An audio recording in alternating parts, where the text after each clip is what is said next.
Cantonment బోర్డుకు రావాల్సిన 1200 కోట్ల రూపాయల ఆర్మీ సర్వీస్ ఛార్జీలను కేంద్రం వెంటనే చెల్లించాలన్నారు కంటోన్మెంట్ ఎమ్మెల్యే శ్రీ గణేష్.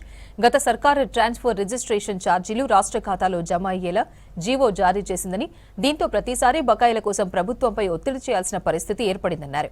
ఈ విధానం మారాలన్నారు. ఇదే అంశంపై కంటోన్మెంట్ బోర్డులో ప్రత్యేక బోర్డు సమావేశం నిర్వహించారు ఎమ్మెల్యే. బకాయిలు నేరుగా బోర్డు ఖాతాలో జమ చేయాలని నిర్ణయించారు.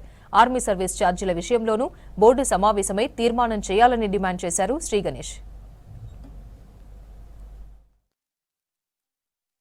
కానీ బాధాకర విషయం ఏంటంటే రాష్ట్రం అంతటా 7.5% ఉంటే మన దగ్గర 11% ఉంది. 3.5% మన కంటోన్మెంట్ బోర్డులో ఉన్న వాళ్ళు ఎక్కువ కట్టాల్సి వస్తుంది.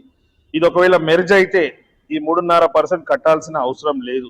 ఆ రోజు ఏంటంటే డిఫిసిట్ ఉన్న కంటోన్మెంట్ బోర్డుకి ఏదో పైసలు తక్కువ అవుతుందని ఇక్కడ నివసిస్తున్న వారికి 3.5% ఎక్కువ తీసుకోరు. ఈ రోజు ఇంత జనాభా పెరిగిపోయినప్పుడు ఇది 3.5% అసలు మొత్తానికి అవాలిడ్ చేస్తే బాగుండేది. కానీ 3.5% ఇంకా తీసుకోవడం, అది కూడా డైరెక్ట్ చేయడం బాధాకరమైన పరిస్థితి. అయినా కానీ ఇప్పుడు బోర్డు ఆ సిస్టమ్ ఉంది, అట్లా నడుస్తుంది. కాబట్టి అట్లా మెర్జ్ అయితే ఇది పోతుంది.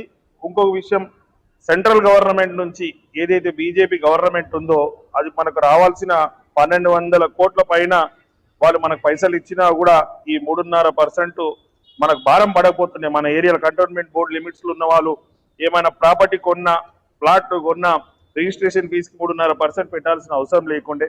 ఇప్పుడు దాని మీద కూడా మాట్లాడాను. 1200 కోట్ల మీద కూడా ఏ విధంగా టీపీటీ ఛార్జెస్ మీద మీటింగ్ పెట్టామో, ఆ 1200 కోట్లు ఏదైతే సెంట్రల్ గవర్నమెంట్ నుంచి రావాలనో దాని గురించి కూడా ఒక ప్రత్యేక బోర్డు మీటింగ్ పెట్టి వాళ్ళకు కూడా నోటీసులు ఇచ్చి కలెక్షన్ చేయాలని చెప్పాను. అది కలెక్షన్ అయితే అనేక